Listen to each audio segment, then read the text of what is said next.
Welcome to Let's Talk Criterion, your exclusive channel reviewing all new titles in the collection on a weekly basis.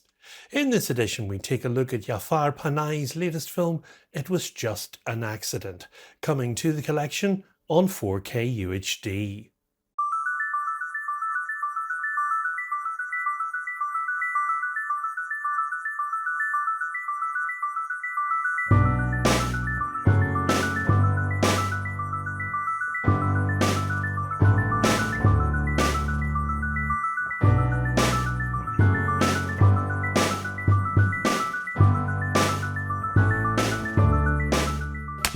Jafar Panahi is an Iranian filmmaker. We last took a look at his work when we featured No Bears, his drama, which of course is a Criterion Premier's title.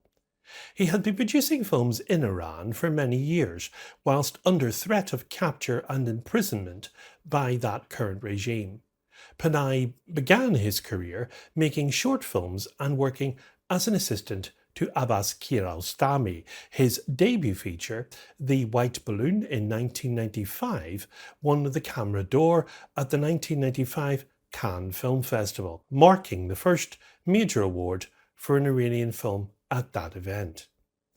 Panahi's career has been marked by conflict with Iranian authorities, beginning with his third feature film, The Circle, which addresses the situation of women in Iran. His films have frequently been banned or indeed censored in the country. In 2010, he was sentenced to 6 years in prison and a 20-year ban on filmmaking activities, based on charges of propaganda against the Islamic Republic. Even under legal restrictions, Panahi still continued to make films without permission or obtaining any permits, many of them produced semi-clandestinely. This is Not a Film from 2011, Closed Curtain from 2013, Taxi Tehran from 2015, and No Bears from 2022 are works that often reflect in a meta-cinematic way on his own limitations as an artist under state surveillance. His legal confrontations are ongoing, with new sentences such as a recent 1-year prison sentence on charges of engaging in propaganda activities against the Iranian state. And now we turn to his new film from 2025, It Was Just an Accident. It was made under the 20-year ban. He is very much defiant and continues to write and film with careful observation about the location he uses and the proximity to local authorities who might take an interest in him and his crew and what they are doing. So the first thing that must be said here about It Was Just an Accident is that it's a worthy Palme d'Or winner indeed, just on those merits alone. A fleet, expertly made thriller with Hitchcockian elements and ample notes of humour and sentiment, It Was Just an Accident marks a turn back to more straightforward narrative for its maker. It begins with a dazzlingly long take, and there's another one towards the end, equally, but more devastating, in which a family drives at night through a sparsely lit countryside. The mother is pregnant, and the young daughter is in the back of the car, talks excitedly about her soon-to-arrive baby brother, while the father fiddles with the radio. The sweetness of these banal opening moments are essential to the movie's design, establishing the hopeful expectancy of a growing family. And then we've got the father, Ibrahim Azizi, who hits something. Is it a dog? And gets out of the car to survey the damage he may have done. Now, this may or may not be the accident of the film's title, but its effects certainly do reverberate. Now, without predicting the mechanics here of the plot, the accident serves as an inciting incident, and that in turn leads the film's protagonist, Fahid, played in the film by Fahid Mobasiri, a car mechanic, to stumble upon a man in real life who closely resembles the one-legged judge who persecuted him ruthlessly and viciously during a period of imprisonment. Now, this discovery leads a vengeful Fahid, a man who lives with physical traces of the trauma that he endured at the judge's hands, to make a rash decision. Now, the decision is a human one, but dubious response that proves ill-considered, both practically and, of course, perhaps morally. We come to learn that Vahid has a core of decency that gives pause about carrying through with the actions he's undertaken. He displaces the ethical uncertainty onto a question of verifying the judge's identity. From here on in, It Was Just an Accident takes a turn towards dark buddy comedy, as Vahid assembles a group of the judge's other victims. They're all strangers to him on his vigilante adventure. They recount the grotesque depravities that visited upon them by this ward of the state, and also debate what punishments such a man might deserve. Their horrifying stories that we hear in the film are shared in bone-chilling detail, and their righteous furore fuels a certain level of bloodlust. But Panahi, despite the deprivations that he himself has suffered at the hands of the regime, complicates this ethical predicament. The road trip of revenge is interrupted when the risk of collateral damage becomes palpable. Vahid and his fellow travellers find themselves ethically compromised by this unexpected complication, which suddenly casts them as perpetrators of harm against the innocent and not simply avengers of their own victimization. Now, this all sounds heavier than it actually plays out. Panahi keeps things relatively light in the film, with just enough incident to fill out a brisk 100 minutes of screen time, depicting the events mostly of a single day. If It Was Just an Accident harkens back to Panahi's more conventional work, it resembles the biting but richly entertaining Offside more than the harrowing Crimson Gold. It Was Just an Accident works on pure movie terms, as a shaggy dog's thriller, with a direct but not overtly didactic political point that it needs to make. The questions it raises are deadly serious though. Like all of Panahi's films, they're rooted in a specific country and culture at a precise point in history. They reverberate beyond borders, however, to any context where violence is greeted with violence and injustice is greeted with vengeance. It Was Just an Accident offers a measure of narrative closure as well as some ambiguity. And on the moral questions, it never traffics in easy answers. The movie doesn't tell us what someone should do in response to repression and violence. Ironically though, it may be Panahi's personal answer. His response to all he's persevered through has been made to make excellent, gripping, powerful and thought-provoking movies like this. Filmmaking ban or not, art that speaks to his particular circumstances, while also transcending them. Since the ban, Panahi's produced the most narratively experimental and challenging works of his career, perhaps out of necessity, given the constraints under which he has to work.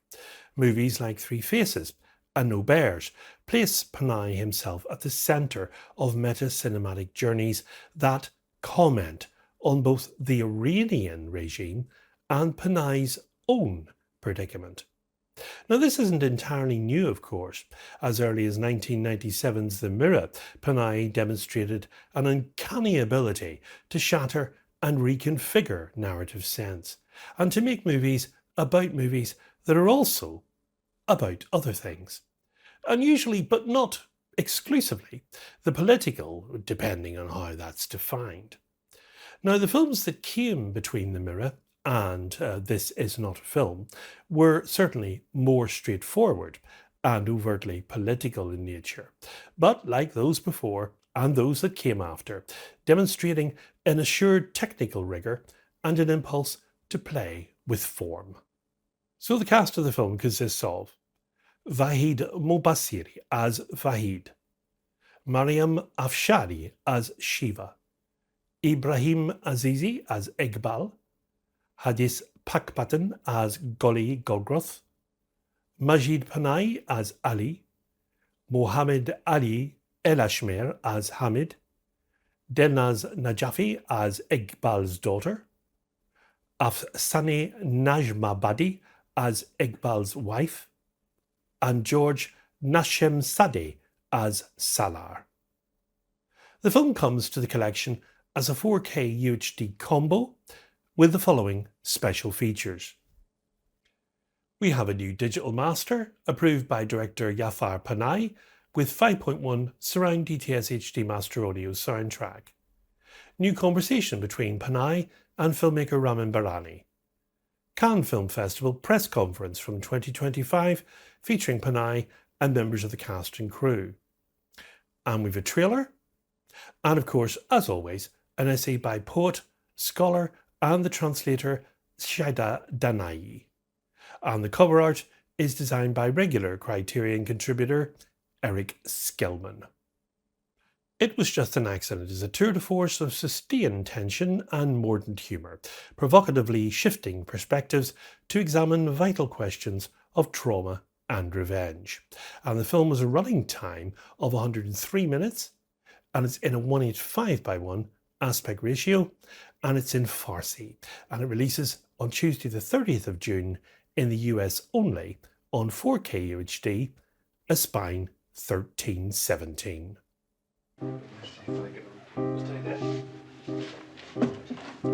Can you do it head down? Yeah. Well, that's not bad.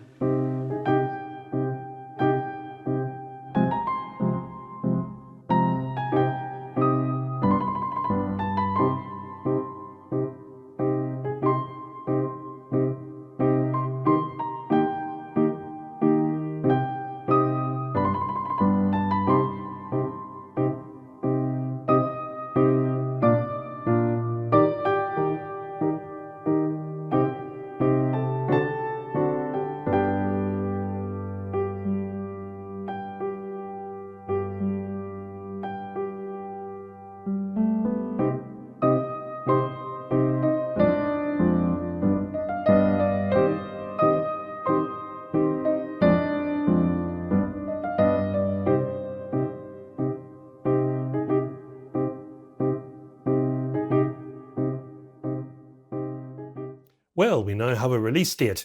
It was teased recently, and now Criterion have officially announced what will be the box set of the year. 13 films, 3 shorts, over 30 discs. All his major films and all in 4K. The set's currently priced around $479 with a release date in the US of Tuesday the 20th of October. Of course, the set will go down in price to half of its retail price. That makes it more affordable at around $300 during the 50% off Barnes & Noble November sale. It's sure to be popular. It also contains his film Lolita. That's the only film so far not to have been given a 4K restoration release. They've also announced hours of features on the set, as well as the original soundtracks to the films. All in all, it looks like a great set, especially for hardened Kubrick fans. And here on the screen is the full artwork that's being published. And after that great news, what do we have on the next edition of Let's Talk Criterion? Well, next time we look at flamenco in particular, focusing on an Eclipse Blu-ray set number 6, Carlos Saura's Flamenco Trilogy. 3 films coming to the collection. So until then, from me, as always, it's goodbye, and above all, good Criterion viewing.